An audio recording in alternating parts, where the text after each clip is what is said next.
जय भीम, नमो बुद्धाय. मित्रांनो, लवकरच धम्मचक्र प्रवर्तन दिवस येत आहे.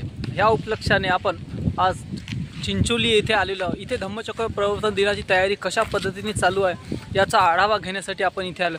तर तुम्ही बघू शकता माझ्या बाजूला धम्मचक्र प्रवर्तन दिनाची तयारी थोडी थोडी इथे सुरुवात होत आहे. मित्रांनो, आज रविवार आहे, त्या अनुषंगाने कदाचित आज कामाला थोडा उशीर झालेला असेल, कारण की रविवाराचं लोकांना थोडासा आराम वगैरे करावा लागते, कारण की धम्मचक्र प्रवर्तन दिवस येत आहे. बौद्ध अनुयायांची गर्दी इथे आहे, मतलब लोक इथे जमत आहे. तिथे एक दोन स्टॉल दिसत आहे. मित्रांनो, हा जो वातावरण तुम्ही बघू शकता माझ्या बाजूला, की बघा किती छान असं वातावरण आहे. जसं आपण हे जे स्ट्रक्चर आहे हे एकदम थायलंडसारखं आहे. मित्रांनो, असं वाटतं इथे बघून की थायलंड हीच ती भूमी आहे जिथे डॉक्टर बाबासाहेब आंबेडकर यांचे औषध म्हणजे यांच्या वापरलेल्या वस्तू इथे ठेवलेल्या आहेत. माझ्या बागेत तुम्ही बघू शकता की तो जो विहार आहे त्या विहाराचं बांधकाम सध्या थोडं स्ट्रक्चरचं चालू आहे.